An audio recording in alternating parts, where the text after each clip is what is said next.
Hi, I'm Craig Phillips. Welcome to my flooring trade tips. In this video, I'm going to show you how to install your own luxury vinyl click flooring.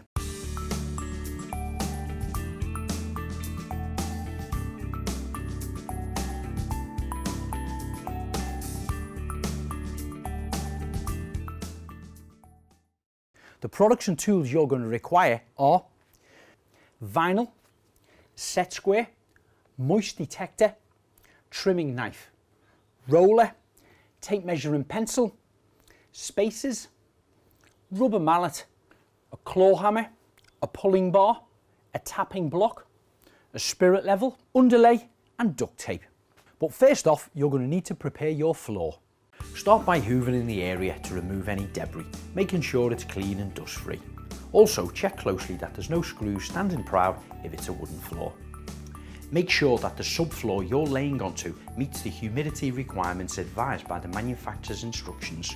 Finally, place your spirit level around all areas of the floor to check to see if it's as level as possible, with no more than 3mm height variation over 1 metre in length. So the next stage is to roll out your underlay. Now when purchasing your underlay, do make sure that it is the correct type suitable for the flooring that you're using. It comes in two different colours, has a black side and a blue on this. It's blue side down. I'm just going to start off in the one corner, nice and tight up against the skirting board, and then simply roll that out. I've got a couple of pieces of duct tape here just to kind of temporarily hold it flat. And once I lay my flooring, of course, that will hold it into position.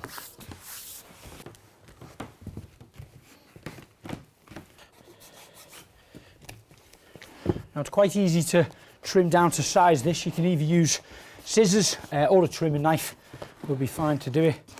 I'm just going to pull it down and get it to almost crease in that corner there.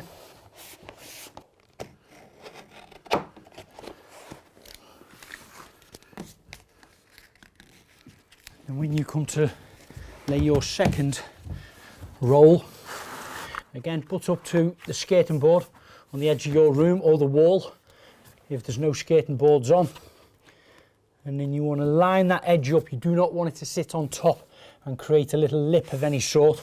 Just butt it up nice and flush, roll your underlay out.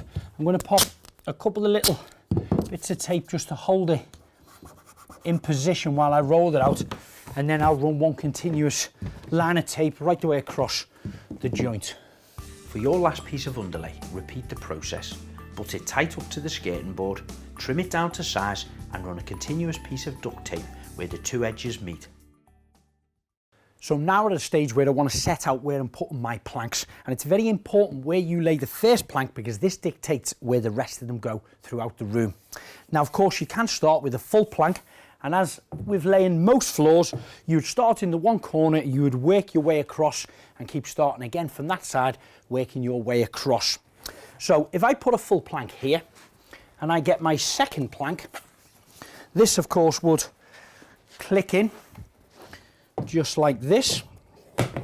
And as you can see, I've just got a small area here for my room for demonstration purposes. You at home are probably going to have a larger room than this. So you may start off with your first plank, your second plank, your third plank, and then by the time you come to your wall, you're going to need a cut in there. So that's no problem. You've come all the way across, you've measured it. You're going to allow 5mm as an expansion gap. Now, as long as that last piece exceeds 200mm, that complies to the manufacturer's recommendations on there. So we'd allow our 5mm that ends, the 5mm on the back and on here for when you do your cut. Once you've done your cut, you're going to be left with the offcut on here. Now if that offcut is bigger than 250mm, 300mm, you can take that offcut back over to this side, and that can be your first plank on your second row. It can start there and then another full plank, a full plank, and so on. The offcut of the second row can then come down and be your third plank. And what that's going to achieve is a kind of a staggered joint effect, which is not a problem. It's perfectly fine to do it like that. However, with me having a very small area here for demonstrating purposes, I'm going to set it out a little bit different, and you can think about this for your own room at home. I'm going to start by measuring up a little bit like when you're doing floor tiles. Measure up the length of your room and find out the centre point of it. 1,220 millimetres here.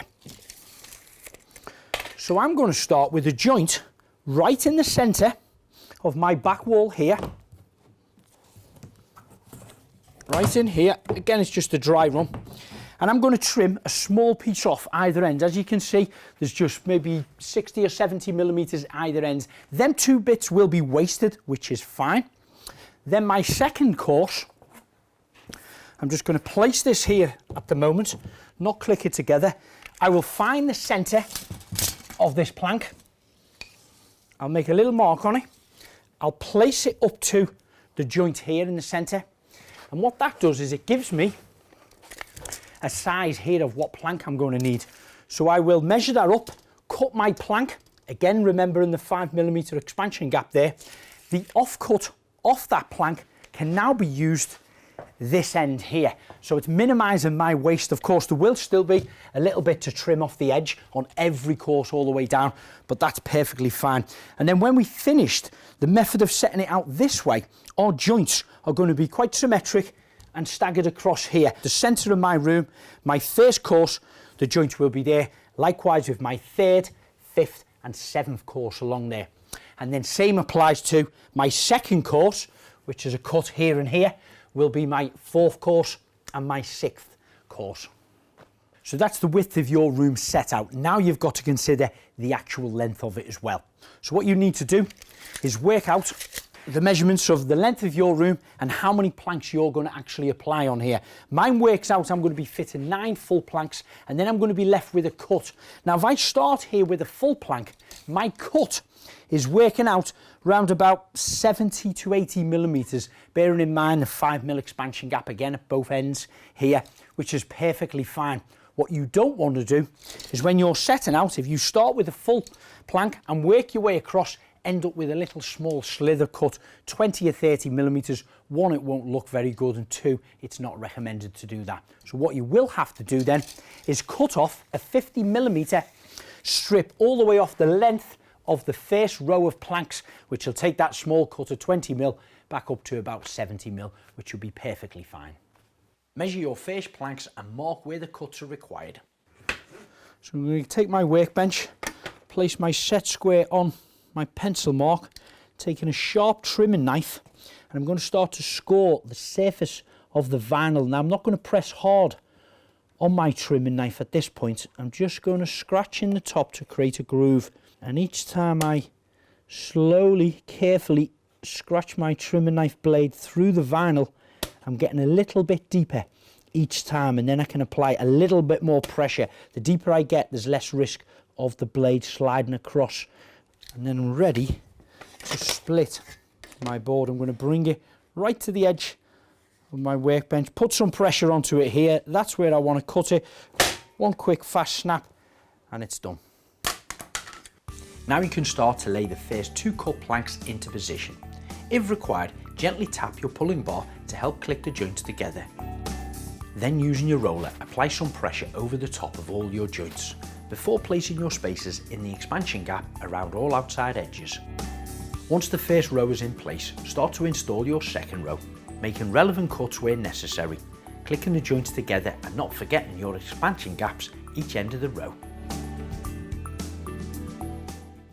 So that's my first 2 rows already fitted into place. Now I've established the sizes I need to cut. I've clicked them together.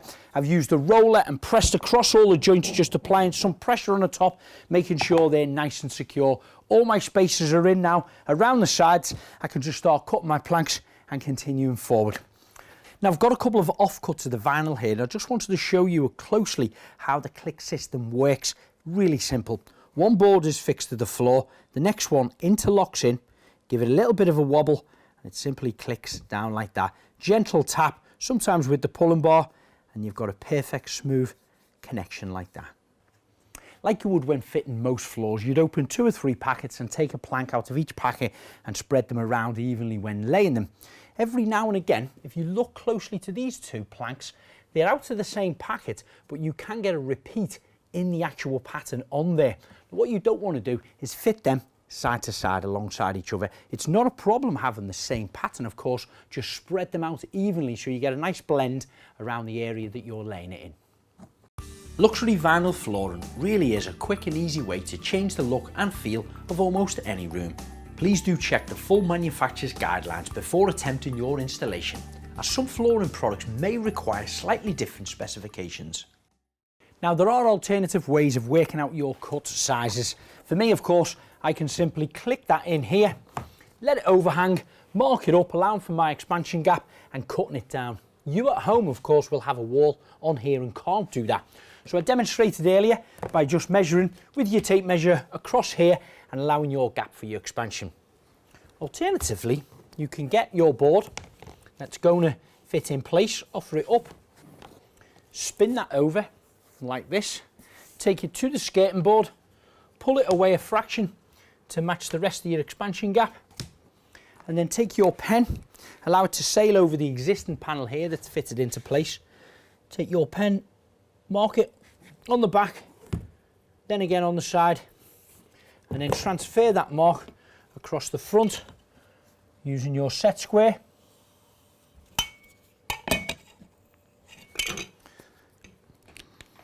And then your plank is marked up exactly where it needs cutting. Perfect. So now I come to my last row on here. And as we mentioned earlier, I was starting with a full plank, working my way across. My last one would need cutting.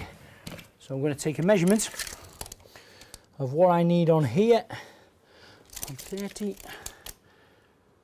And square all the way along there.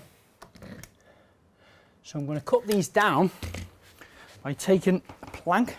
This plank is already cut down now to my length on here to match in the way I have done all the way across there. I'm just going to take the length off it this way. I'll take another plank. I'm just going to draw my line on there where I need to cut off. I'm going to take this up onto my workbench. So I'm just going to place a plank on top of that one for a nice straight edge.